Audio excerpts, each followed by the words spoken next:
maybe that'll be in the DVD. Who knows? But there were lots of scenes of Don It's and not me. in the DVD. So anyway, that's how we got involved in acting in the thing. Very good. Well, we only have a little bit of time left so that we can accommodate getting all of your books signed. So if you have a question, raise your hand. I'll take as many as I can. You're, sir, in the red tie. Your hand went up first. You mentioned your efforts at research through the Historical Society. I was wondering, how did the experience of actually diving to the Titanic site inform your research? Well, the question was that I'd mentioned about my research and everything, and how did diving to the ship affect my research. Diving to the ship was overwhelming, I guess you could say. It's a little hard to describe. You're looking through a porthole and you're only looking, at just what's actually right in front of you. And so it was the overall expedition where I actually learned a lot. But as far as learning about things that happened the night of the sinking, the one thing that comes to mind, and it didn't necessarily have to do with my dive, was that we found that what they call the deadlights, the metal covers for the portholes in the bow in the third-class general room had all been shut. And so there's one more piece of the story that somebody had gone through and closed and locked down all the portholes so that water wouldn't come in, at least in, that one part of the ship. And so, diving did add things to what we know about the Titanic. We've learned a little bit more here and there, and that was one of the things. But just as far as my dive, I think I was just too excited to really pay that much attention to study and learn any one thing that was new. But overall, reviewing all the video footage that was taken, we did learn things like that. Any other questions? Hands up. Sir in the blue shirt. Hello, my name is Mr. Cameron. Are you involved in any new projects, or are you retired from acting? Well, I don't act, and I'd like to keep it that way. I'm involved in lots of new projects. We're going to be doing another 3D deep ocean exploration film. It's not a wreck this time. It's about hydrothermal vents, these kind of superheated water volcanoes that are taking place at the bottom of the ocean.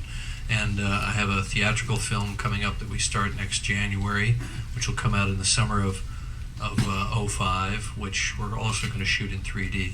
So I'm really working with the 3D technology a lot now. Also, are they going to think of bringing up that Titanic, or are they going to leave it there?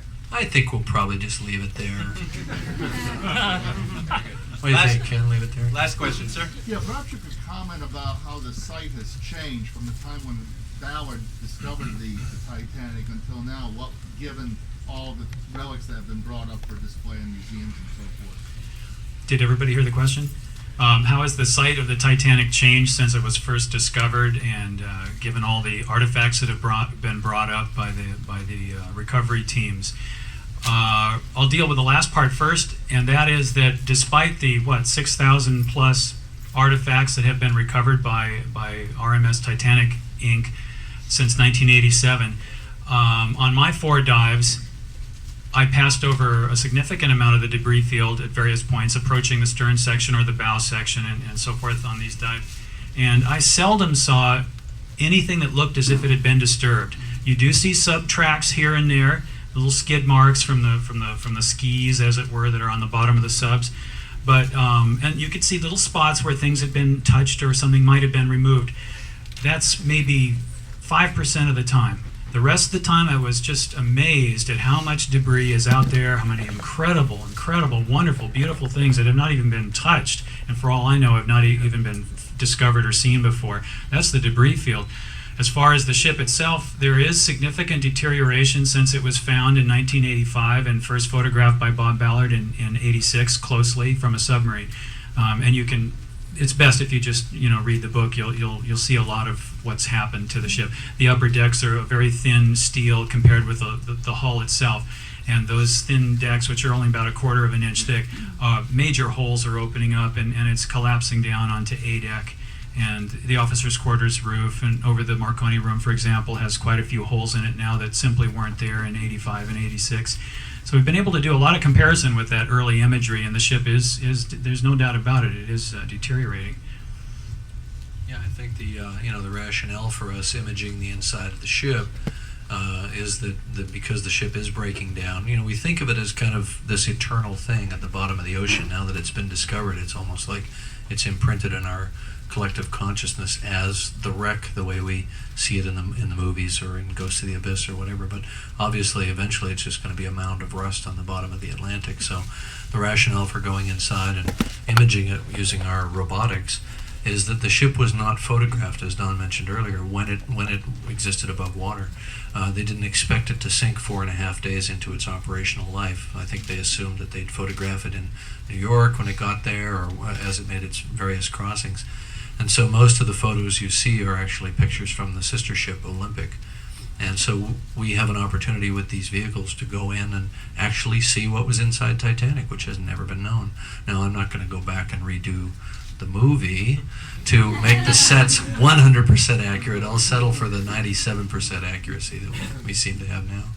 And if we could just oblige the photographers, gentlemen, if you could stand up with a copy of the book, and then we will have everyone, and I won't make any women and children references, but line up in an orderly fashion to get your book signed.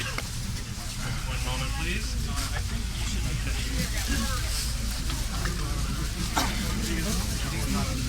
By the way, regarding getting everyone lined up in an orderly fashion, all of you do have priority numbers.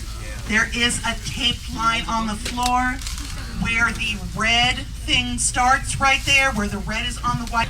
Hello, how you doing? We're asking if people do just the book, please. I appreciate that. We're really on a tight time limit. He's got a 3:45 flight tomorrow. Okay.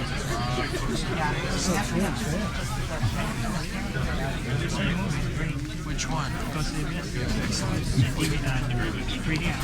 Where'd you see it? Thanks for listening to me. I appreciate that very much. Yeah, that's a really nice place to see it. Thanks so much. Really appreciate that. If I could get a quick signature on this as well. Well, why don't we not do that? Okay. I want to start a trend.